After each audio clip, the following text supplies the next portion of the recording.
1월 1일 제8회 전국 동시지방선거 끝에서 시작됩니다. 아름다운 선거, 행복한 대한민국. 네, 이번 선거에서 가장 극적인 승부가 펼쳐진 곳은 선거 전부터 최대 격전지로 꼽혔던 경기도입니다. 개표 시작 이후 중후반까지는 국민의힘 김은혜 후보가 앞서갔는데 한 5시 반쯤에 역전에 성공하면서 8,900표 차이 승리를 거뒀습니다.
역전이래, 역전.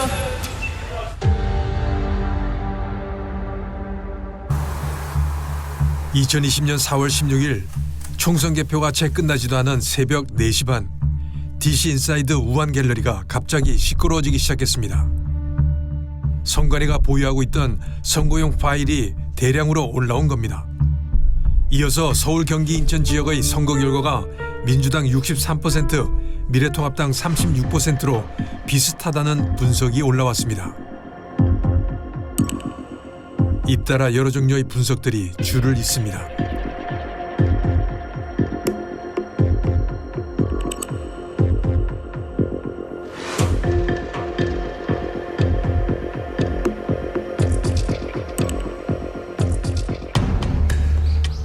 우한 갤러리가 값을 지켜야 된다라는 의미에서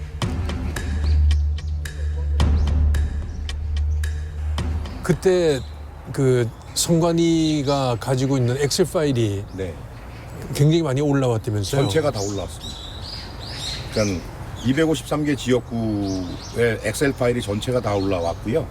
그 엑셀 파일만 올라온 게 아니고 서울, 경기, 인천이 사전 투표가 거의 전 지역구가 63대 36, 더불어민주당은 63, 그 당시 미통당이었죠. 미통당은 36 이렇게 올라와서 그거를 숫자가 적혀 있는 건 아닐 거 아니에요. 누가 아니, 분석을 가공까지, 했어요? 예, 다 가공해서 그 63대 36이라고. 개표 결과를 올려줬고, 그다음에 거기에 이제 사전 투표하고 당일 투표를 분리해서 득표율을 쭉 이렇게 색을 칠했던 걸로 기억합니다. 그거는 누가 작업을 한 건데? 그러니까 그거는 이제 저희는 선관위 직원이 올린 거 아니면 이 시간에 이런 게 올라올 수도 없고. 그때 그 시간에 그게 나올 수가 없잖아요. 나올 수가 외국 사람들은. 없습니다. 선관위 직원이 올렸을 것 그러니까 같은데. 자백 같은 거였다. 그러니까 엑셀 파일과 그 전국 253개 지역구에 색이 칠해진 게 올라왔는데 이건 전문가 수준이었습니다.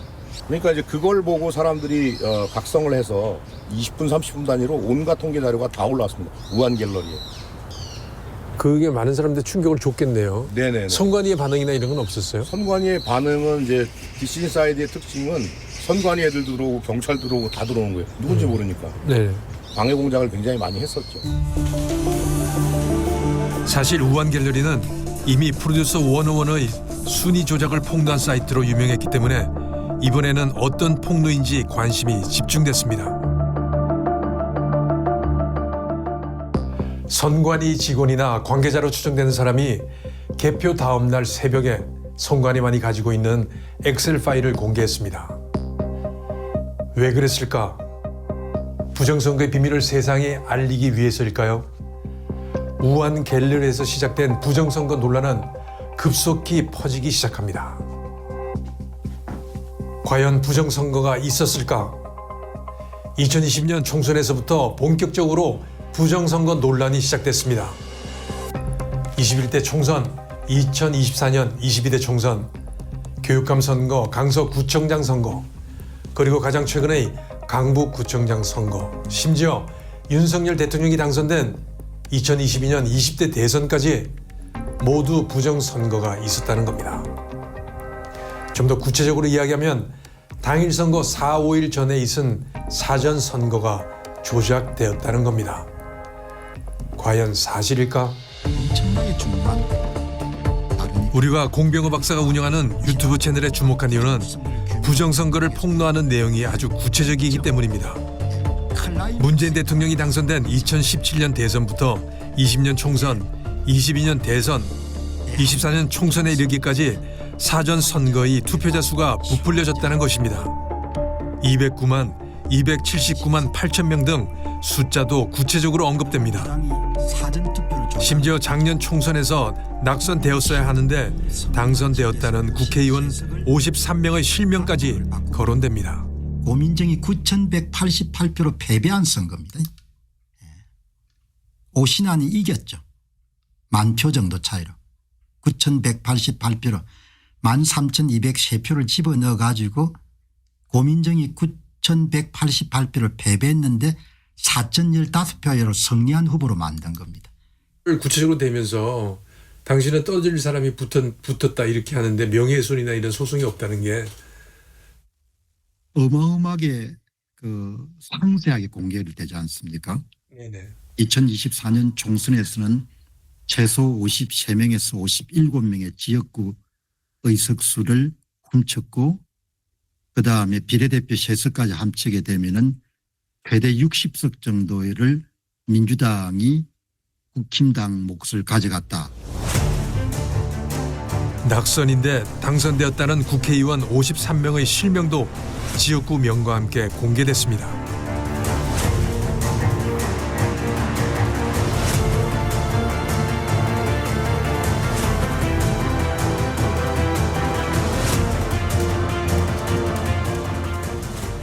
공 박사는 구체적으로 조작된 표수까지 언급하는데 그 근거가 무엇일까?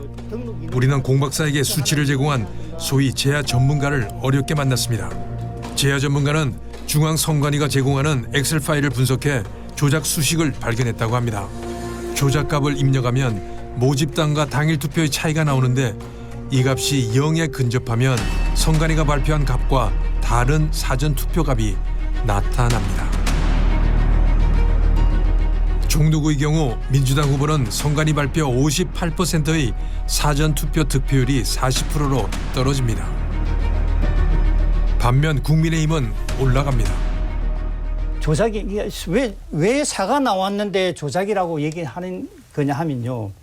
서울 전체에 저 구가 몇 개냐면 총 48개입니다. 그죠? 네. 국회의원 선수가 48개의 사를 다 포함하면 똑같은 결과가치가 나와요.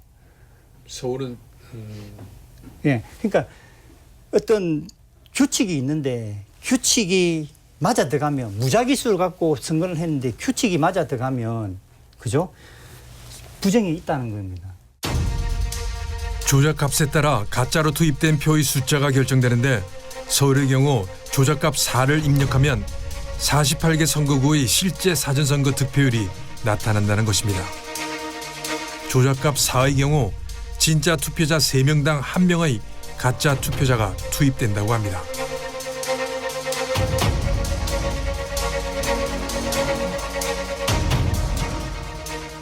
진짜 가짜 진짜 가짜 3장당 1장을 집어넣는 겁니다. 인천은 주로 4장당 1장을 집어넣는 거예요. 이 기록이 나면 이게 이른바 로그인 기록입니다. 로그인 기록. 모두 총선 당일 투표에서는 졌지만 사전 투표함이 열리면서 역전한 걸로 확인됐습니다. 김수영 기자입니다. 상당수의 미래통합당 후보들이 초반에 앞서다가 사전 투표함이 열리면서 역전당했습니다. 10% 정도까진 이 후보가 근소하게 남아 앞섰습니다. 하지만 자정 넘어 사전 투표함이 열리자 승부가 뒤집어졌습니다. 최종 표차는 1,430표. 사전 투표에서 5,200여 표를 이긴 박 후보의 승리였습니다. 인천 연수울에서 통합당 민경욱 후보를 꺾은 민주당 정일영 후보는 사전 투표에서 6,000표 넘게 더 얻으면서 승리했고 우리는 20대 총선에서 당일 선거는 이기고도 사전 선거에서 패배한 인천 연수을 민경욱 전 의원을 만났습니다. 어서 오십시오. 아이고 오랜만에 뵙습니다. 아이고 저는 안녕하셨죠? 예. 네. 어떻게 지내세요? 아이고 요즘 바쁘게. 고생한 소식 계속 듣고 있고. 네, 그러셨군요. 예. 자, 5년간 그렇게 지내고 있습니다. 자, 이 지역은 무려 24년 동안 우파 국회의원만 뽑아준 정말 진성 우파 동네입니다. 그런데 저는 우파에서 혼자 나왔고 좌파에는 2명이 나왔거든요. 정의당. 예, 정의당과 민주당이 나왔어요. 그렇게 되면은 구도상 우파는 하나로 뭉치고 좌파는 둘로 갈라집니다. 표가 분산이 돼요. 그러면 그 구도상 제가 이기는 거죠. 근데 말씀드렸다시피 여기가 우파 동네거든요. 근데 졌대요. 사전 선거 관내 득표율에서 당일 득표율을 뺀 값이 민주당 후보는 플러스 10%가 넘고 민 후보는 반대로 마이너스 10%가 넘습니다. 민 후보는 당일 선거에서 3,300여 표를 이기고도 사전 선거에서 져 결국 2,800여 표 차로 패배했습니다. 통계학적 공리를 보면 모집단이 클 경우 당일과 관내 사전 선거의 득표율이 거의 동일해야 합니다. 보통 10,000명 이상이면 큰 모집단이라고 할 수 있는데 우리나라 국회의원 선거의 경우 선거구가 10만 명 이상이 되기 때문에 충분히 큰 모집단입니다. 광주광역시 광산구 을 선거구를 보면 표처럼 민주당, 미래통합당, 정의당의 당일, 관내, 기타 투표와 득표율이 비슷합니다. 이것이 정상입니다. 그러나 서울 종로의 경우 민주당은 당일은 낮은 반면 사전 선거 득표율은 16%나 높게 나타났습니다. 반면 미래통합당 후보는 당일은 높고 사전 선거는 16%가 낮습니다. 대수의 법칙 이해가 잘 안 되시죠? 이 대수의 법칙이 사전 선거 조작 논란의 핵심입니다. 사전 선거가 조작됐다는 논리의 핵심에는 대수의 법칙이 있습니다. 그리고 여러분이 부정선거를 이해하시려면 이 대수의 법칙을 이해해야 합니다. 대수의 법칙은 영어로 Law of Large Numbers, 즉 큰 수의 법칙입니다. 쉽게 말하면 많이 시도할수록 평균적인 결과에 가까워진다는 겁니다. 선거와 비교한다면 한 선거구가 12만 명이라고 할 때 사전 선거에 4만 명이 투표하고 당일 선거에 8만 명이 투표를 한다고 하면 전체 모집단인 12만 명의 투표 결과는 당일 투표 8만 명의 투표 결과와 비슷하고 사전 선거인 4만 명의 투표 결과와도 비슷해야 한다는 것이 대수의 법칙입니다. 샘플수, 즉 표본수가 1만 명을 넘어가면 이 대수의 법칙에서 크게 벗어날 수가 없다고 합니다. 예를 들어 보겠습니다. 제가 이 동전을 10번을 던져보겠습니다. 뒷면, 뒷면, 뒷면, 뒷면, 뒷면, 뒷면, 앞면, 뒷면, 앞면, 앞면. 10번을 던진 결과 앞면이 3번 그리고 뒷면이 7번이 나왔습니다. 그런데 이 동전을 100번을 던지면 앞면과 뒷면이 비슷하게 나옵니다. 그리고 10,000번을 던진다면 거의 5,000번씩 나올 겁니다. 이것이 대수의 법칙입니다. 많이 할수록 전체 평균 값에 가까워지는 것. 따라서 12만 명 정도가 투표를 하는 국회의원 선거는 당일 투표의 결과와 사전 투표의 결과가 거의 비슷하게 나오는 게 맞습니다. 그런데 선거가 동전 던지기나 주사위 던지기와는 다른 현실 세계이다 보니 결과가 다를 수 있다고 주장할 수 있습니다. 그럴 수 있습니다. 그러나 정도의 차이입니다. 당일 선거와 사전 선거일 사이 4, 5일 동안 큰 정치적 사건이 터졌거나 당일 선거와 사전 선거의 표본 구성이 다르든지 하면 차이가 날 수도 있습니다. 그러나 두 경우 다 제가 말하는 선거에는 해당되지 않습니다.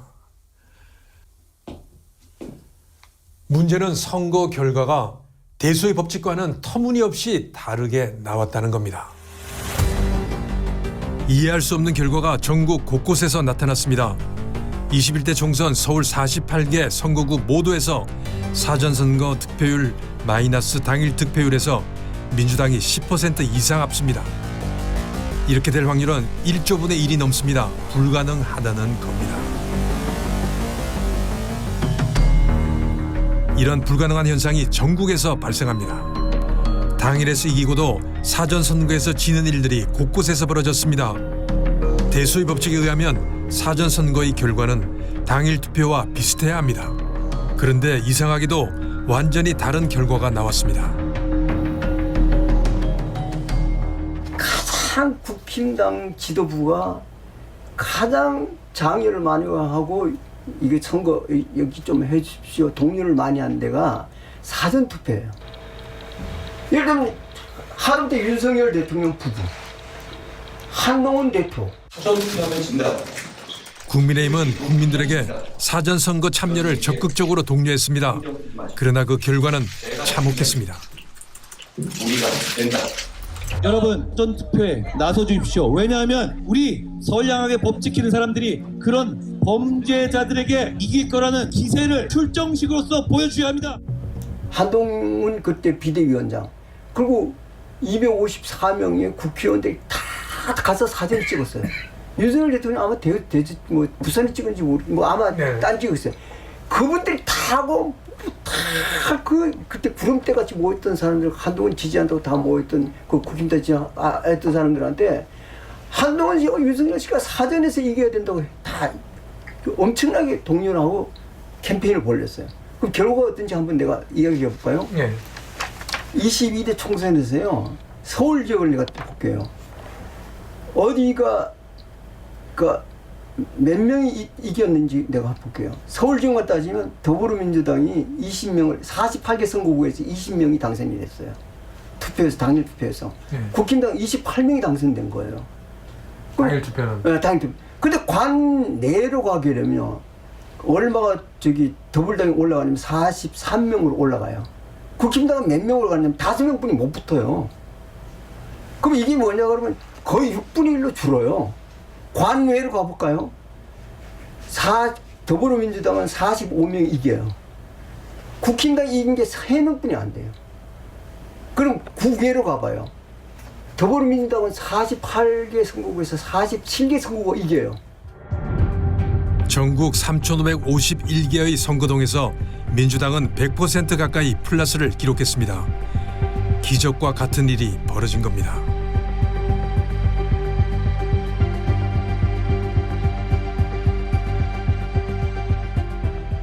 민주당이 전국 245개 선거구에서 사전선거를 모두 이길 확률은 2의 245 승분의 1. 이는 계산기에서도 나올 수 없는 수천 경분의 1입니다. 국민의힘이 전국 254개의 사전선거에서 모두 다 질 확률도 수천 경분의 1로 더 낮습니다. 민주당이 사전선거에서 다 이기고 국민의힘이 다 지는 경우가 전국적으로 동시에 일어날 확률은 수천억 경분의 1로 수치상으로도 계산도 되지 않습니다. 이것은 사전선거와 당일선거와 같은 모집단에서 나온 것이 아니라 다른 집단에서 나온 것과 같습니다. 즉 외부의 개입이 없이는 나올 수 없는 선거 결과입니다. 그것도 한 번도 아니고 21대 총선, 22대 총선에서 민주당이 압승을 할 때마다 이런 통계학적으로 혹은 수학적으로 나타날 수 없는 통계가 나타납니다. 선관위는 선거 전에 2번 그리고 선거가 끝난 직후 한 번의 유권자 의식 조사를 실시합니다. 표본은 정교하게 준비됩니다. 따라서 정확도도 매우 높습니다. 우리가 주목한 것은 이 전문적인 조사에서 나타난 사전투표 비율입니다. 이 사전투표율이 선관위 발표 실제 투표율과 차이가 많이 난다는 것입니다. 19대 대선에서는 6% 가까이 나더니 부정선거 의혹이 본격적으로 나타나기 시작한 21대 총선부터는 10% 가까이 나타난 겁니다. 이해하기 힘든 현상입니다.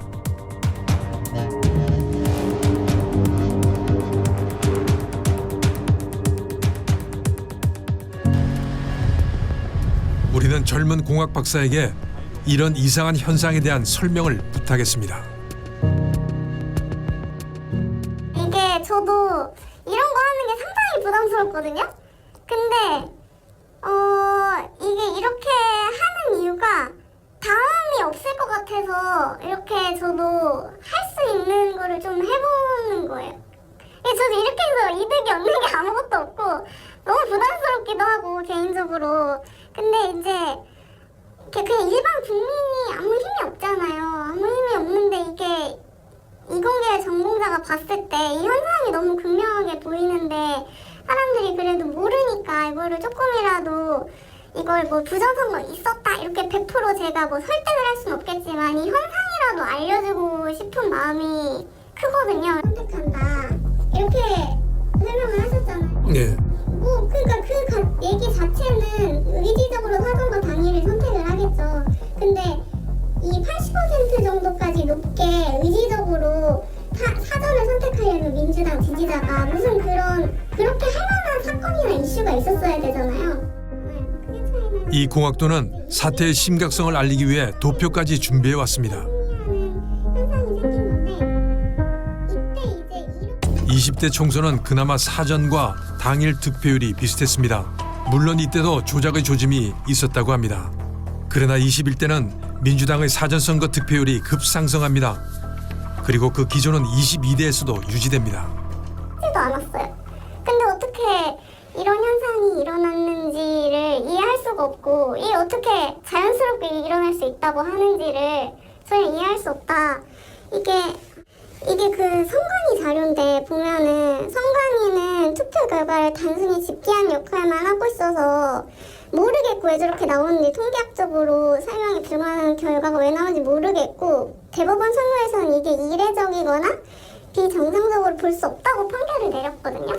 근데 살면서 그러니까 양당체제잖아요. 저희 나라는 거의 민주당, 국힘당이잖아요. 80%를 이기는 거를 본 적이 있으신가요? 그것도 이제 사전투표 자체가 1000만 명이 넘게 했는데 민주당을 지지하는 사람만 사전투표를 그렇게 많이 하는 게 말이 된다고 생각하는지 저는 이해가 안 됩니다. 근데 이제 이공계열 학생들이나 제가 봤을 때는 이 정도로 크게 차이나는 현상이 자연스럽게 발생하기가 굉장히 희박하다. 이렇게 이해하시면 될 것 같아요. 자연스럽게 발생하기는 희박하다. 그 이야기는 누군가가 외부에 개입을 됐든지 아니면 뭐 신이 그렇다는 거죠. 그러니까 거의 그런 가능성이 저는 훨씬 높다고 생각을 합니다. 영화 돈 룩업. 학자들이 지구를 향해 돌진하고 있는 혜성을 발견했습니다. 21. 곧 지구는 종말을 맞게 될 것을 학자들은 계산을 통해 알게 됐습니다. 당연히 세상에 경고를 날립니다. Dr. Mindy is trying to say is that there's a comet headed directly towards Earth. Exactly, 99.78% to be. 그러나 세상은 학자들의 경고를 무시합니다. When are the midterms? 3 weeks. 3 weeks. Say we sit tight and assess. Are we not being clear? That there is a huge comet headed towards Earth. And the reason we know that there is a comet is because we saw it. We saw it with our own eyes using a telescope. I mean, for God's sakes, we took a fucking picture of it. What other proof do we need? I am not on one side or the other. I'm just telling you the fucking truth. And I think we're all gonna die!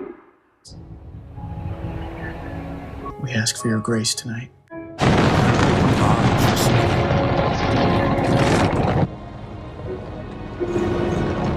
디카프리오의 우리 모두 죽습니다. 제 말 좀 들어주세요라는 울부짖음이 가슴을 때립니다. 대한민국의 지금 상황과 흡사합니다. 학자들이 외부 개입이 없이는 이런 통계는 절대로 나올 수 없다고 말하는데도 심지어 총선에서 패배한 국민의힘 의원들조차도 선거 결과가 문제가 있다는 사실을 믿지 않고 있습니다. 좀 전에 젊은 공학 박사는 이런 상황이 너무나 답답하다고 말했습니다. 선관위가 내놓은 자료를 가지고 고등학교 정도의 수학 실력만 있으면 너무나 쉽게 분석할 수 있는 통계인데 이게 아무 문제가 없다고 말하는 선관위는 도대체 어떤 기관이냐고 묻습니다. 선관위는 대소의 법칙에 대해 자신들은 선거를 관리하는 기관이라 이해할 수 없는 결과가 나와도 관련이 없다고 했습니다. 그리고 이번에는 대학 교수를 앞세운 영상을 만들어 현란한 말솜씨로 국민들을 헷갈리게 하고 있습니다. 선관위 대수의 법칙 반박 영상입니다. 지역구 평균 유권자 수가 10만 명이 넘는 제22대 총선에서 사전투표와 본투표 결과가 크게 차이가 나는 것은 통계학상 대수의 법칙의 어긋남으로 부정선거라는 의혹. 대수의 법칙이 적용되는 조건은 가장 중요한 거는 이제 결국은 무작위성이거든요. 무작위 추출인데 사전 투표나 당일 투표 이 두 개 그룹을 우리가 비교를 해봤을 때 무작위로 그렇게 나누어지느냐 하면은 무작위로 절대로 나누어지지 않는다는 거죠. 왜냐하면은 이 사람이 자기가 결정을 해서 가는 거지 자기가 무작위로 추출되는 거는 아니라는 거죠. 이걸 이제 같다고 계속 주장을 하시는 거는 이건 마치 우리 투표를 하러 가는 사람들이 사전 투표를 오늘 하러 갈까 아니면 내가 당일날 투표를 할까 이걸 이제 랜덤하게 주사위를 던지거나 동전을 던져서 그걸 결정을 하는 거랑 마찬가지인데 사전 투표를 하신 분들과 당일 투표를 하신 분들 이 두 개의 그룹이 만약에 무작위적이라면은 모든 종류의 성향에 있어서 다 동일해야 되고 정치적 성향도 동일해야 된다. 선거라고 하는 게 이게 주머니에서 구슬을 무작위로 뽑는 것 같이 그렇게 생각을 하시는 건데 선거라는 거는 절대로 그렇지 않습니다. 사람들이 의식적인 판단을 내리는 거고. 그분이 무작위성에 대해서 조금 이해를 잘못하고 계시거나 아니면은 일부러 잘못된 그러한 예를 드신 것 같거든요. 그러니까 이 경우에 무작위라는 거는 내가 투표를 하러 가는 것에 있어서 외부적인 힘이 작용을 해서 내가 가고 싶은데 못 가게 하거나 가기 싫은데 가게 할 때 그게 무작위성이 깨지는 겁니다. 사회 전체적으로 혹은 그 지역구 내에서. 그러니까 내가 가고 싶을 때 간다 하는 거야말로 무작위성이라는 겁니다. 그러면은 그 박원우 교수님 말대로 이게 외부의 개입 조작 없이 사람들이 자발적으로 그렇게 나서서 이렇게 편향된 샘플이 나왔다고 합시다. 그러면은 이게 중심극한 정리에 따른 그 정규 분포에서 당일 투표와 얼마나 차이가 나는 샘플인지를 우리가 확인을 할 수 있다는 겁니다. Z-value라는 값으로. 예. 그래서 만약에 그렇게 나온 사전선거 투표값이 G-value 값의 그러니까 당일 투표와 비교해서 G-value 값의 2의 범위 안에 있다면은 그거는 그 두 개가 비슷한 거고 2의 범위 밖에 있다면은 그게 95% 신뢰 확률로 이거는 두 개가 다른 모집단에서 나왔다. 그러니까 대수의 법칙이 깨졌다라고 얘기할 수가 있는 겁니다. 그런데 종로구의 경우에 이낙연 후보하고 황교안 후보하고 그 민주당의 이낙연 후보의 총 득표율이 57.6%인가 9%가 그렇게 나왔죠. 근데 사전투표 득표율이 66%가 나왔습니다.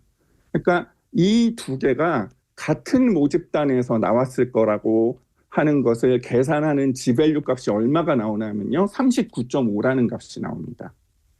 그러면은 G-value가 39.5라는 확률은 지구 탄생, 그러니까 우주가 138억 년 전에 탄생하지 않았습니까?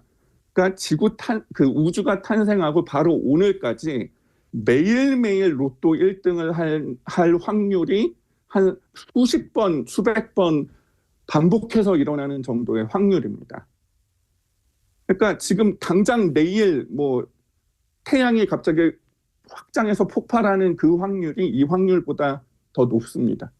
그런데 문제는 이러한 G-value 값이 한 뭐 40 가까이 되는 값이 혹은 40보다 넘는 값이 전국에 전라도 지역을 빼고 4.15 총선 때는 전라도는 이상하게 대수의 법칙에 거의 유사한 값이 나와요. 사전선거랑 당일 투표가. 그것도 이상하죠. 전라도만 그렇게 나오고 다른 지역은 다 대수의 법칙을 어기는 결과가 나오는데 그 G-value가 다른 지역이 거의 다 40에서 뭐 54인, 39, 뭐 이런 식으로 나왔다는 겁니다. 그러니까 어느 종로구 한 곳만 그렇게 나온 게 아니라 전국적으로 그렇게 나올 수 없는 확률이 동시다발적으로 단번에 발생을 했기 때문에 이거는 더더욱 있을 수 없는 현상이라고 사람들이 생각을 하는 것입니다. 그래서 실제로도 두 개 그룹을 보시면은 가장 사전 투표를 많이 한 지역은 전라남도군요. 60% 정도가 사전 투표에 참여를 하셨고 당일 투표는 39.9%. 그런 반면 대구 광역시 같은 경우에는 사전 투표가 40% 정도를 하시고 당일 투표를 60% 하셨어요. 지역적으로도 구성이 전혀 달라요. 연령적으로도 구성이 전혀 다르고 이건 이제 상식적으로 생각을 해보실 수 있는 거죠. 그분은 통계를 잘 모르는 분이라는 거예요. 왜 그러냐면 우리가 비교를 할 때 내가 예를 들면 사전을 선호한다든지 이런 이야기들, 예를 들면 호남을 이야기한다 그러면요. 호남을 우리가 비교를 할 때 어떻게 하냐면 호남만 비교를 해요. 그게 예를 들면 서울이나 경기로 비교할 필요가 없어요. 그리고 또 하나는 뭐냐 그러면요. 당일을 많이 하든 사전을 많이 하든 관계없고 어떻게 하냐면 같은 후보. 내가 예를 들면 민주당을 찍는 사람이 당일에 찍는 그 비율, 작게 가더라도 그 비율이 얼마냐. 관내에서 잡는 비율, 같은 후보를 비교를 하는 거예요. 그래서 예를 들자면은 사전 투표를 신뢰하지 않는 분들 같은 경우에는 사전 투표를 안 하셨을 거예요. 그런 분들이. 근데 그런 분들이 이를테면 특정 정당을 더 많이 지지한다고 생각을 해보세요. 그러면은 당연히 사전 투표를 한 분들과 당일 투표를 한 분들 사이에서 정당 지지가 당연히 차이가 나게 되는 거 아닙니까? 그래서 두 개의 그룹이 같다는 말씀은 저는 전적으로 기각할 수 있다고 생각합니다. 아무것도 보시면은 이제 그냥 그럴 수 있다는 거지 그걸 데이터 가지고 뭐 증명을 해준 게 아니거든요. 그러니까 뭐 그럴 수 있다, 그런 일이 발생하면 그럴 수 있다, 그냥 되게 정확한 데이터 가지고 증명을 한 게 아니라 이제 추측을 하는 식의 어떤 변명을 하는 거라고 보여집니다. 네. 독립적이지 않다 이건 어떻게 생각하세요? 그러니까 독립적이어야 되는데. 네. 그러니까 독립적이어야 된다기보다 일반적으로 그렇다는 거예요. 그러니까 사전하고 당일 투표를 선택할 때 사람들이 이제 뭐 그때 일정이나 아니면은 뭐 선거날 놀러 가고 싶거나 이러면은 그때 우연한 어떤 생각이나 사건에 따라서 사전 당일을 선택하지, 내가 민주당을 지지한다고 해서 뭐 사전을 해야겠다거나 아니면은 뭐 당일에 해야겠다거나 이런 경향이 실제 데이터상에서 크게 없다, 선거 케이스에 대해서. 근데 이제 그 경향이 21하고 22에서 아주 극명하게 생겼는데, 사전선거에서 민주당이 모든 선거구 중에 8%를 이길 정도로 생겼는데, 근데 그게 인위적일 확률이 훨씬 높다는 거죠. 외부에서 개입됐을 가능성이. 네. 그러니까 그렇게 생길 수가 없잖아요. 그렇게 생길 수 있다고 하는 게 저는 이해가 안 가는데, 사실 이 데이터를 모르고는 그렇게 생각할 수 있는데, 이공계열 전공을 하고서 이 데이터를 보고서도 이렇게 될 수 있다고 생각하는 거는 저는 전혀 이해할 수가 없네요. 선관위는 드디어 대법원 판결문을 들고 나옵니다. 투표에 참여하는 선거인의 정당에 대한 지지 성향 차이 또는 각 선거의 사전 투표율과 선거일 당시의 정치적 판세에 따라 전국적으로 특정 정당의 후보자에 대한 사전 투표 득표율이 당일 투표 득표율에 비하여 높거나 낮은 현상이 나타날 수 있고, 그것이 이례적이라거나 비정상적이라고 볼 수도 없다. 그러면서 대수의 법칙은 사전 투표와 당일 투표 결과에 적용되기 어렵다고 결론을 내립니다. 그러니까 아까부터 계속 말씀하시는 게 대수의 법칙이 아예 틀리다라고 하시는 말씀은 무슨 얘기냐 하면 무작위성이 100% 부정된다는 얘기입니다. 그 얘기는 그 자체로 부정선거가 일어났다는 뜻이나 마찬가지입니다. 대수의 법칙이 적용되지 않는다. 그 얘기는 부정선거가 일어났다는 얘기랑 같은 말이라는 얘기입니다. 왜냐하면 무작위성이 외부에 의해서 깨졌다는 얘기 아닙니까? 100%.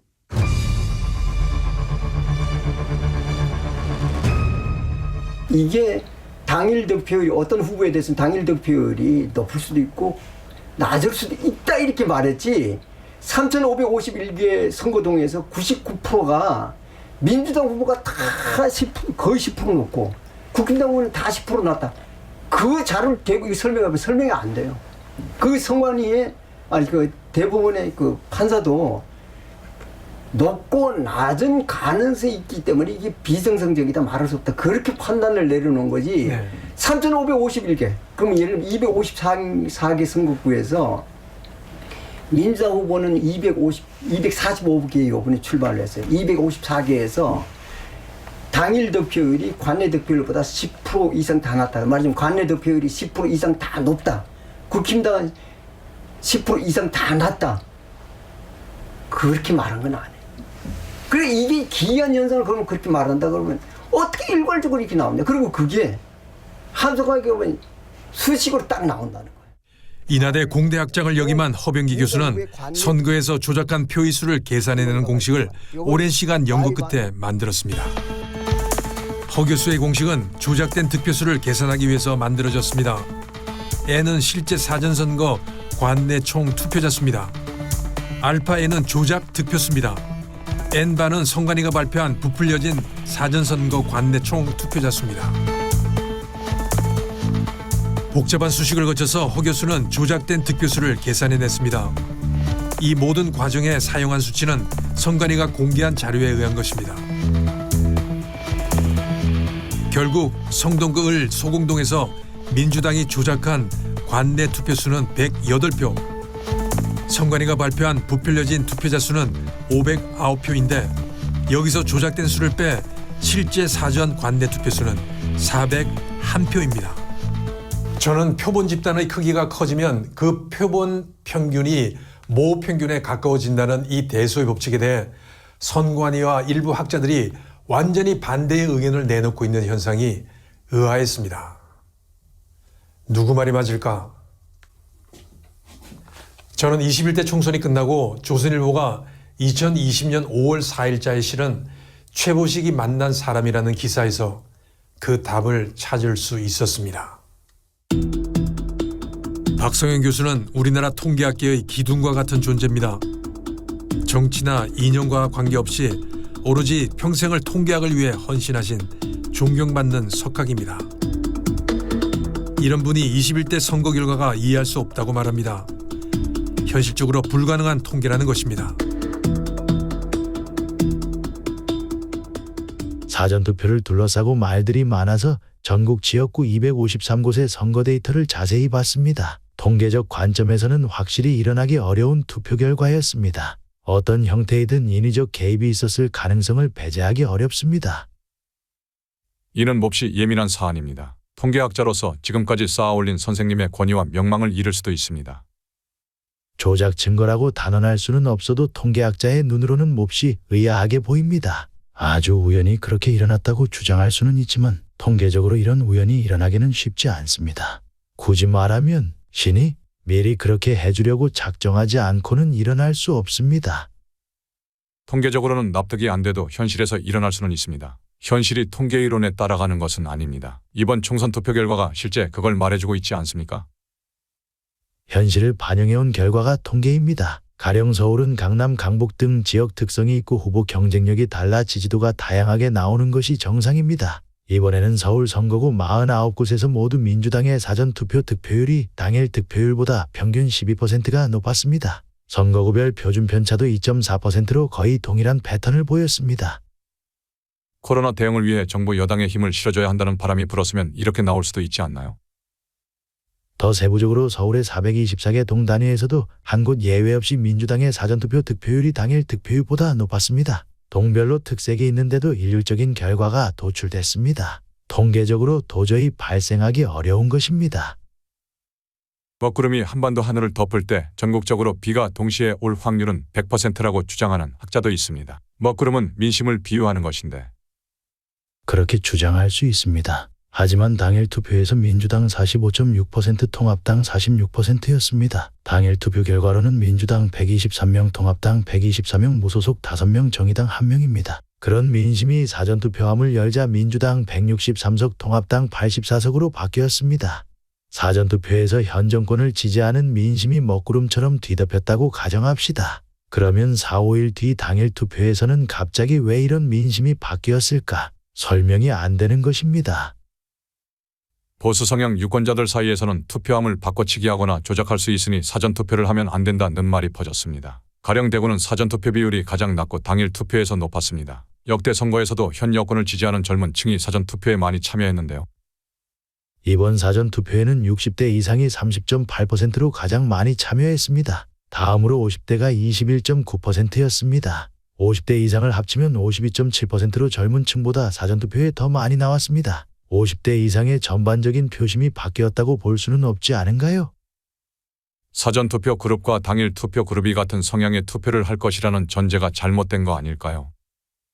전체 유권자를 하나의 모집단으로 볼 때 사전투표 그룹과 당일 투표 그룹은 무작위로 나뉘는 것입니다. 그런데 민주당의 사전투표 득표율은 당일 투표보다 평균 10.7% 높았습니다. 반면 통합당은 당일 투표보다 11.1% 낮았습니다. 거듭 말하지만 4-5일 간격으로 투표 성향 차이가 10% 이상 크게 날 수는 없습니다. 통계적으로는 납득이 안 돼도 현실에서 일어날 수 있습니다. 특이한 현상이라고 조작 의혹을 제기하는 것은 논리 비약이 아닐까요? 어쩌다 우연히 겹쳐 그렇게 됐다고 주장할 수가 있지만 통계적으로는 이런 우연이 발생하기 어렵습니다. 개표 전 과정이 CCTV에 찍혀있고 전자개표기는 외부통신망과 단절된 컴퓨터입니다. 개표장에서는 개표사무원, 각 당 참관인들이 2중 3중으로 검표를 하고 집계된 표수는 중앙선관위의 전용망을 통해 서버에 입력됩니다. 폐쇄회로이기 때문에 외부에서의 해킹은 불가능합니다. 이런 현장을 이해하면 전자개표기나 서버에 칩을 심거나 프로그램을 조작했다거나 사전투표용지의 QR코드가 개인정보를 기록했다는 등의 설은 현실성이 떨어지지 않을까요? 나는 통계 관점에서만 말할 수 있을 뿐입니다. 중앙선관위는 이렇게 확산되는 의혹을 불식해야 할 책임이 있습니다. 박빙 선거구 3곳을 재검표하는 방법밖에 없다고 생각합니다. 박성현 교수는 이 문제를 해결할 수 있는 방법은 선관위가 가지고 있다고 했습니다. 선관위에게 공을 넘긴 겁니다. 저는 박 교수께 인터뷰를 요청했지만 박 교수는 21대 총선 이후에는 더 이상 연구를 하지 않는다며 정중히 거절했습니다. 제가 물었습니다. 혹시 당시 인터뷰 내용에 수정을 하거나 덧붙이고 싶은 말씀은 없으신지? 박 교수는 네, 2020년 인터뷰한 내용은 그대로입니다. 수정이 필요한 부분은 없습니다라고 답했습니다. 통계학계의 최고 거두인 박성현 교수는 21대 선거 결과를 신이 미리 그렇게 해주려고 작정하지 않고는 일어날 수 없다고 말했습니다. 불가능하다는 겁니다. 문제는 그런 불가능한 선거 결과가 22대 총선에서도 일어났다는 겁니다. 신이 이번에도 민주당이 절대 다수의 의석을 차지하도록 미리 작정을 한 것입니다.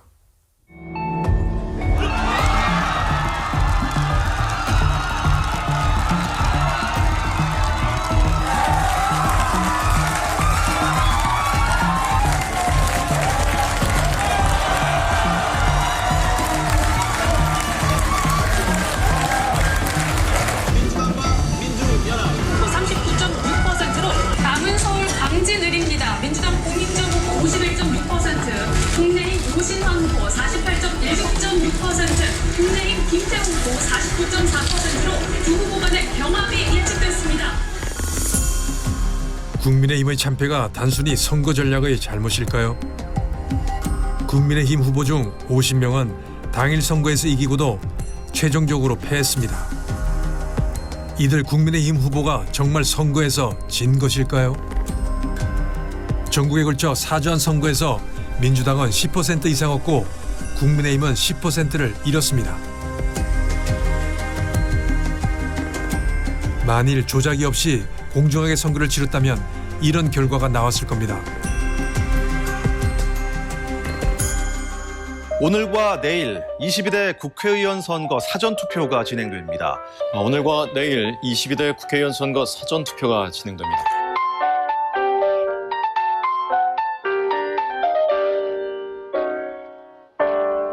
사전투표가 역대 최고치를 기록했는데 총선에서 사전투표율이 30%를 넘긴 건 이번이 처음입니다.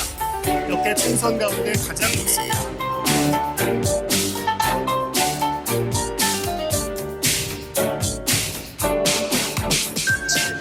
6, 5, 4, 3, 2, 1. 네, 더불어민주당과 더불어민주연합이 최소 184석에서 최대 197석을 차지할 것으로 예측됐습니다. 민주당의 원내 과반은 물론 압승을 예상합니다. 역대 최고를 기록한 사전투표율이 한몫했습니다.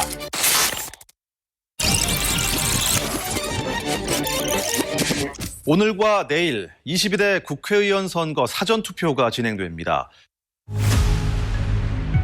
대수의 법칙대로라면 22대는 국민의힘의 압승이었을 것이라고 전문가들은 말합니다.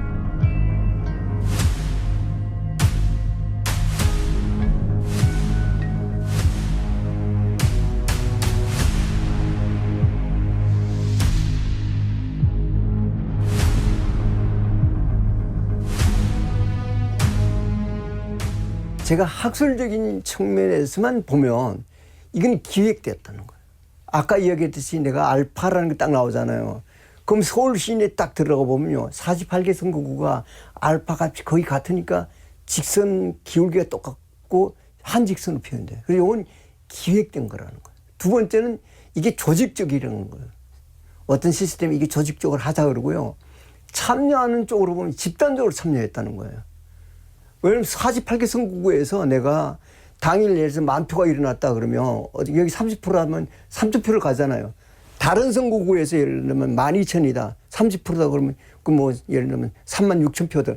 그게 이게 집단적으로 조직적으로 집단적으로 안 일어나면 이 일이 못 일어난다는 거예요. 이건 학술적인 측면에서 들어보면 그렇게 세 가지로 딱 요약이 돼요. 국가정보원과 인터넷진흥원이 실시한 선관위 보안점검에서 충격적인 결과가 나왔습니다. 인터넷을 통해 통합선거 명부 시스템에 침투가 가능하다는 겁니다. 사전투표한 인원을 투표하지 않은 사람으로 표시하거나 사전에 투표하지 않은 사람을 투표한 것처럼 표시할 수 있었다고 합니다. 그 당시에 보시기에 어느 부분이 가장 취약했어요? 제가 보기에는 그 통합선거인 명부 그게 한 걸로 하고 뭐 이런 식이 제일 심각해 보이던데. 그렇죠. 그렇게 제일 잘 바깥쪽에 있는 게 인터넷이고, 네. 인터넷에서 업무망으로 들어가고, 네. 또 업무망에서 또 승관 들어간 거거든요. 인터넷에서 바로 승관이 안 들어가요. 아, 네네. 바로 못 들어가요. 예예. 그러니까 그 업무망을 통해서 승관망 들어가거든. 네. 그러니까 계단 안쪽에 있다 보면 되죠, 승관망이. 그렇죠. 인터넷이 있고, 업무망이 있고, 이렇게 승관망이 뒤에 있으니까 제일 안쪽에 있는 거고, 승관망 중에서도 아무래도 제가 그때 가서 그런데 적응할 때도 거기가 그런 뭐 변경 가능한 것도 그렇고 우리 유권자들 정보가 거의 있을 수 있으니까 대비에 네네. 그런 것이 이제 만약에 나간다든지 위험한 거고. 사전투표 용지의 도장들을 절취해 사전투표 용지를 출력할 수 있었다는 겁니다.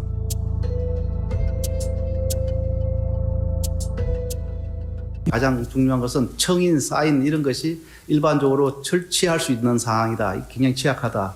테스트 프로그램도 입수할 수 있다. 그래서 그 외에도 이렇게 이제 조력자가 좀 있으면 그 당시 장비를 구입할 수 없으니까 프린터기나 이런 게 있으면 바로 동일한 투표용지도 출력할 수 있다. 이런 것을 보여준 것이죠. 개표장에서 발견된 관외 투표지를 담은 우체국 봉투들, 인쇄용 투표 용지 롤들, 국정원의 보안 점검 내용과 유사합니다. 이렇게 개봉이 돼 있죠. 사진 찍어야죠. 사진 찍으세요. 왜 이러세요?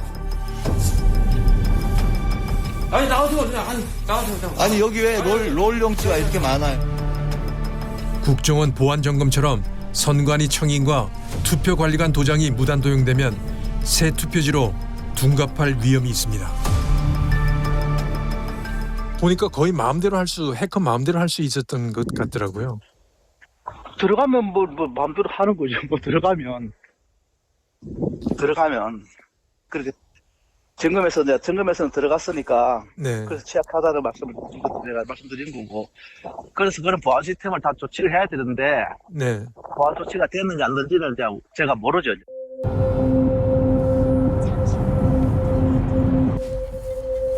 우리는 탈북한 북한 해커를 어렵게 만났습니다. 우리 선관위의 보안 상태에 대해 어떻게 생각할까?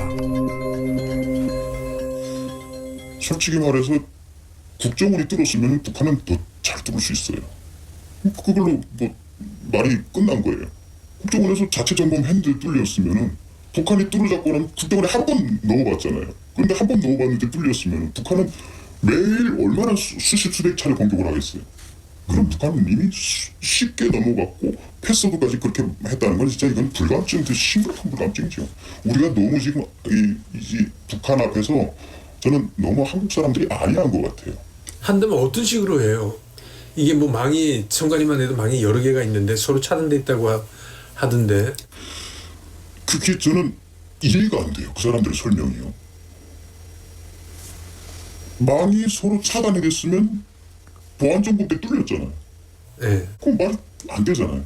그러면 문은 없는데 도적은 들었다는 거예요. 그걸 어떻게 설명할 거예요? 그러니까 이 사람들은 지금 설명을 이 사람들도 모순인데요. 그 망이 연결이 안 돼 있다라는 것이 원래 물리적으로 연결돼 있다가 뭐 방화벽이라든지 아니면 이제 그 여러 가지 보안 그 프로그램이 작동해서 막았다는 건지. 그런데 그 시스템하고 그 선거 시스템하고 이제 내부망하고 연결이 안 돼 있으면 그게 업무가 될까요? 업무하려면 어쨌든 수도꼭지를 열었다가 닫을 수도 있잖아요. 그럼 북한의 해커들 입장에서는 열을 때 기다릴 수도 있고 아니면 이 내부망까지 들어갔다가 선거망에는 대기하고 있다가 열렸을 때 들어갈 수도 있고요. 그리고 방화벽이 있다고 해서 못 들어가는 건 절대로 아니죠. 한국의 방화벽 같은 거는 북한이 충분히 학습했습니다. 그 보안 시스템 넘는 거는 북한 입장에서는 그렇게 힘든 일이 아니라고 봐요. 그리고 그것만 넘어서면요. 내부 조작 같은 거는 일단 넘어서서 집안에 들어왔으면은 조작은 충분히 가능하죠. 그거는 이제 전체 시스템을 장악을 안 하더라도 예를 들어서 이제 선거 인원을 이제 조작하거나 아니면 사전 투표 인원을 조작하거나 하는 것은 그 안에 들어가서 데이터가 쌓여진 데만 들어가면 되죠. 그럼 충분히 거기서 빼내갈 수도 있고 그거 가져다가 조작해서 다시 심어놓을 수도 있고 그건 충분히 가능하다고 봅니다. 이틀간의 사전 선거일 줄 서서 신분증을 보여주면 투표용지가 프린트되어 나옵니다.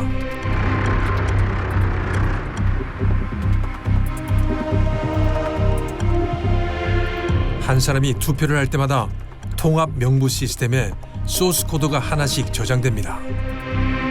소스 코드에는 이름과 생일, 성별, 일련 번호 등이 자세히 입력되고 선거인 고유 일련 번호, 투표 일자, 투표 일시 등이 기록됩니다. 또한 통합 선거인 명부에는 주소, 성명 등이 이미 기록되어 있고 사전 투표를 했는지 여부가 사전 투표 후 기록됩니다. 이런 절차가 투표 기간 내내 반복됩니다.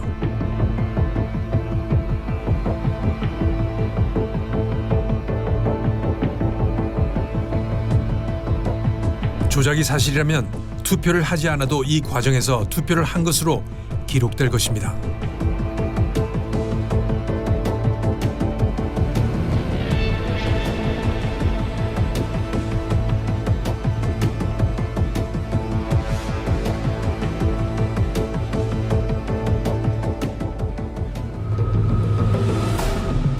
비상계엄령이 선포된 직후인 작년 12월 3일 오후 10시 30분 10여 명의 군인들이 과천 선관위 청사로 들어갔습니다.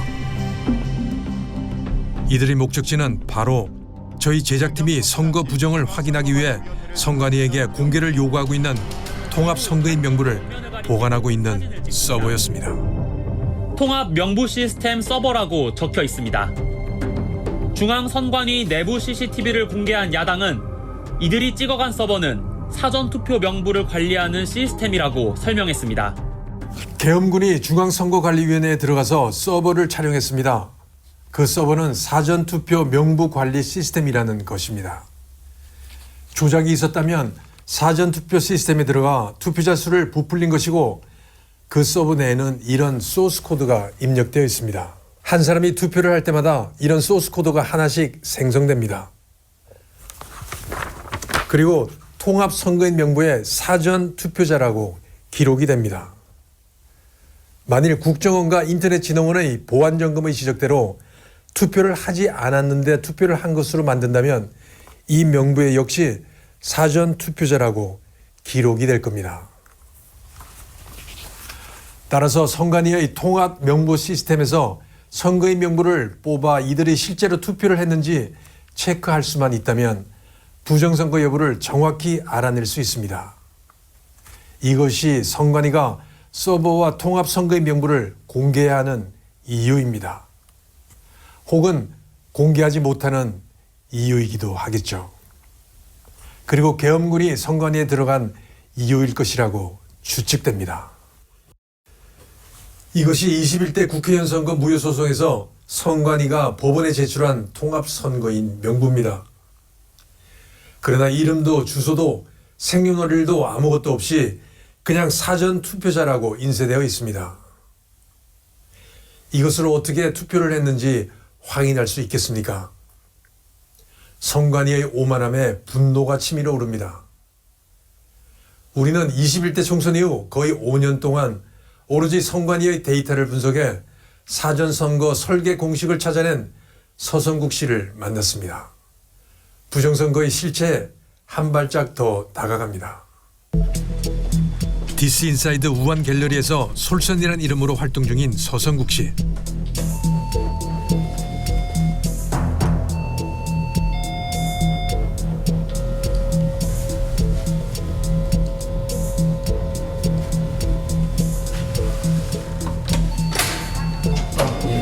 안녕하세요. 어릴 때부터 비상한 머리로 주위를 놀라게 했던 고학력의 오타쿠입니다.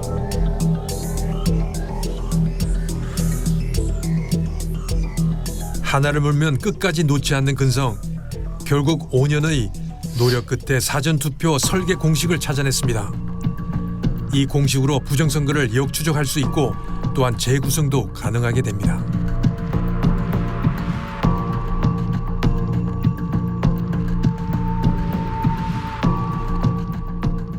이 발견한 공식이 의미를 갖는 것은 하나의 수식과 로직으로 양방향으로 복원이 된다는 겁니다. 사전투표율과 당일투표율 뭐 이런 거를 가지고 선관위 발표한 것도 알 수 있고 실제 사전투표율을 양쪽을 다 찾을 수가 있고 문제는 21대만 아니고 22대도 똑같은 로직으로 똑같이 나온다는 거. 공식이 살아있다는 것은 이미 선거 전에 선거 결과를 마음대로 좌지우지할 수 있는 소위 말하는 이 표를 갖고 있다는 거예요. 이겁니다. 서성국 씨는 21대, 22대 총선에서 부정선거를 위해 사용했던 난수표를 찾았다고 합니다. 이 난수표는 사전투표율과 전체 투표율이 만나는 지점의 득표율 차이를 보여줍니다. 21대의 경우 8.82%가 민주당의 안전선입니다. 22대는 10.06%가 안전선이 됩니다. 따라서 사전투표율이 높아질수록 안전선이 높아집니다. 사전투표를 독려하는 이유입니다. 23대는 어떨 거냐 이러셨지 않습니까? 예상을 할 때 두 가지입니다. 첫째는 이게 국민들한테 알려져서 다시는 이런 걸 안 하는 게 제일 좋고요. 만약에 이게 흐지부지돼 또다시 이게 반복되면 22대는 이걸 안 할 줄 알았어요. 근데 21대 한 걸 또 응용하는 거 보니까 23대도 이 툴을 버리기 너무 아까운 거예요. 이 사람들이. 다만 디테일한 면에서 그 1%, 2%, 3% 보태는 그거는 프로테이지 애들을 줄이고 사실은 그 소위 말해 뺏고 더하는 방식이 있지 않습니까? 그게 사전투표율만 높이면 비중을 예를 들어서 당일보다도 사전투표 요즘은 9대 11 뭐 거의 비슷하게 올라왔지 않습니까? 예전에 4대 6인데 이게 목표가 5대 5든지 6대 4가 되면 완전히 마음대로 할 수 있어요. 그러니까 사전투표율도 살짝 26%, 31%, 5% 올라왔지 않습니까? 실제로 애드 없이 보태는 거 없이 기본표 없이 뺏고 더하는 것만 하면 35% 되면 이게 10% 역전이 됩니다. 이게 이제 선관위에서 공식적으로 이게 우리가 뭐 보탰든 빼든 이건 나중 문제고, 자 여기서 제 공식의 어떤 포인트는 두 가지입니다. 사전 투표율이 35.09%일 겁니다. 아마 한번 사전 투표율 한번 보십시오. 35.09로 나올 겁니다. 솔선의 사전투표 설계 공식을 가동시켜 보겠습니다. 좀 복잡합니다. 몇 표를 작업할 수 있는가는 보태는 표와 뺏어오는 표를 더한 것입니다. 우선 얹어준 표는 나와 있는 선거인 수의 2%나 3%를 곱합니다. 빼앗는 표는 실제 사전투표 수의 사전투표율을 2번 곱합니다. 실제 사전투표 수는 선거인 수 곱하기 3%한 것을 선관위 발표 사전투표자에서 빼줍니다. 이렇게 빼앗는 수가 결정됩니다. 사전투표 작업표 수는 부풀린 수 4,035표 플러스 빼앗은 표 5,315표 해서 9,350표가 되는 것입니다. 빼야 될 거 아닙니까? 요 3%하고 저쪽이 한교안 씨한테서 뺏어온 표. 요 두 개가 9,350표니까 원래 발표가 나기는 그렇게 안 났을 거예요. 여기 39,943으로 발표가 났거든요. 39,943이 이제 선관위 발표가 39,943입니다. 그러면 원래 더해지지 않고 하면 이걸 빼는 거 아니에요? 그렇죠. 빼야죠. 부정선거 공식은 최대한 단순하지만 찾기는 힘들어야 됩니다.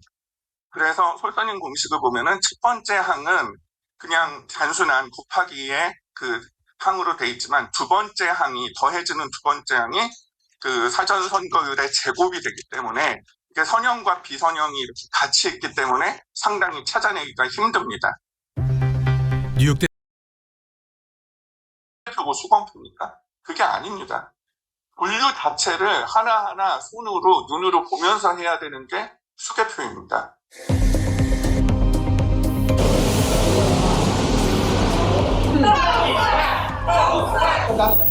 대만은 투개표 시스템에서 전자기기 사용을 철저히 배제하고 있습니다. 중국의 해킹 시도가 끊임없이 계속되어 왔기 때문입니다.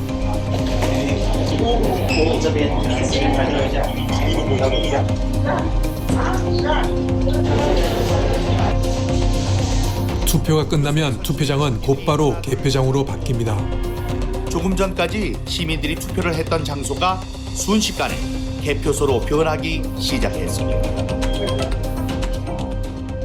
모든 과정은 손으로 직접 처리됩니다.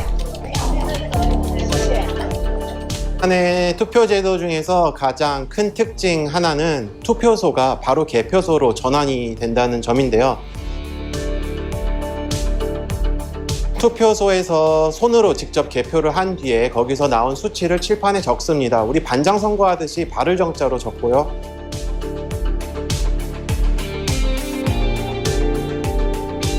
거기에서 다시 집계가 된 뒤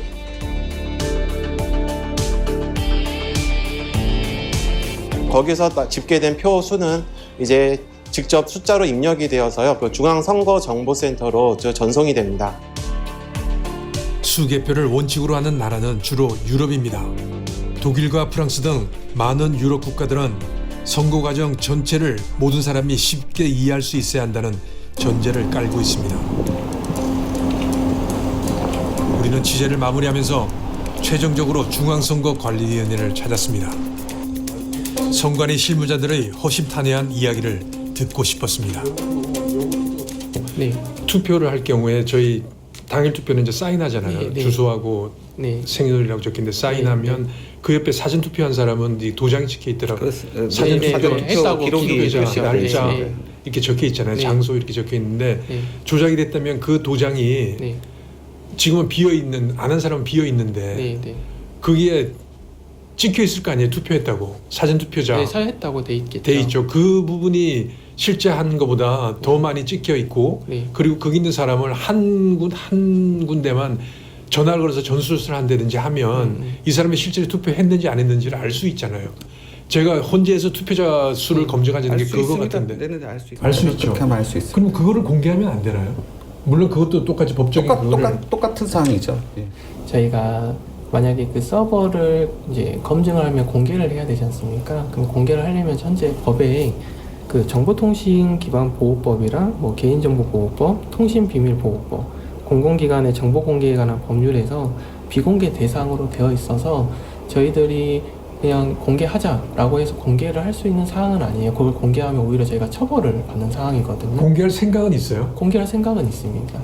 네, 그러니까 법에 그 저촉되는 사안이기 때문에 아까 말씀드린 것처럼 국회에서 뭐 새로운 법을 만들어서 그걸 뭐 공개할 수 있게끔 법적인 처벌 없이 공개할 수 있게끔 뭐 국회에서 특별법을 만들든지 뭐 특별법을 만드시든지 뭐 아니면 뭐 국회에서 어떤 방법이 있는지 모르겠어요. 법의 제의를 이런 게 검증할 수 있게끔 어떤 절차적인 통로를 마련해 주시면 저희는 얼마든지 합법적인 거기 때문에 응할 용의가 있는 거죠. 그리고 저는 부정선거를 증명하기 위해 이번 취재를 시작한 것이 아닙니다. 부정선거를 둘러싼 의혹과 갈등이 커져가는 것을 보면서 의혹의 실체를 밝히는 것이 우리 사회의 갈등을 해소하는 데 도움이 되리라 생각했습니다. 취재를 진행하면서 수많은 의혹들을 접했습니다. 믿기 힘든 의혹도 있었고 거대한 구조의 구체적인 의혹도 있었습니다. 저는 그 가운데 가장 과학적인 성격의 통계학 법칙으로 의문을 풀어보려고 했습니다. 그리고 결국 모든 의혹의 열쇠는 선관위가 가지고 있는 선거용 서버와 통합선거인 명부에 있다는 결론에 이르렀습니다. 저는 이 시점에 선관위가 나서서 우리나라의 민주주의가 건강하고 훼손되지 않았다는 것을 증명해 주기 바랍니다. 선관위가 나서지 않는 한 의혹은 가라앉지 않고 갈등은 계속될 것입니다. 다시 한번 당부드립니다. 선관위는 통합선거인 명부를 공개하십시오. 이 총체적 혼란은 헌법기관이라는 선관위로부터 비롯된 것입니다. 그러나 헌법이 그 뒤에 숨은 선관위의 불법, 부패, 부실한 선거 관리까지 보호해서는 안 된다고 생각합니다. 지금 우리나라의 혼란과 갈등은 민주주의의 마지막 보루인 대법원과 헌법재판소의 신뢰마저 위협하고 있습니다. 이런 혼란 속에서 법 뒤에 숨어있는 선거관리위원회에 대해 대한민국의 헌법은 어떤 명령을 내려야 하겠습니까? 2028년 4월 23대 국회의원 선거가 있습니다. 만일 지금의 의혹들이 해소되지 않은 채 제23대 총선이 치러진다면 민주당이 22대보다도 압도적인 승리를 거둘 수 있다고 통계 전문가들은 예측합니다. 그리고 의혹도 더 커져갈 것입니다.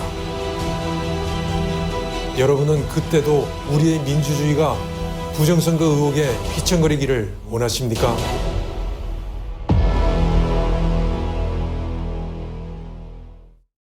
지금까지 저희 KUMC TV를 시청해주신 여러분 감사합니다. 한 사람의 의견으로 뉴스를 진행하는 것을 지향하고 정론에 근거하고 미래에 대한 소식을 타인보다 한 걸음 더 빨리 여러분에게 전하기 위해 노력하고 있는 저희들에게 여러분들의 구독과 좋아요 그리고 알림을 설정해 주신다면 저희들에게는 큰 힘이 된답니다. 많은 후원을 기대하면서 다음 시간에 다시 뵙겠습니다. 건강하시고 안녕히 계십시오. 감사합니다.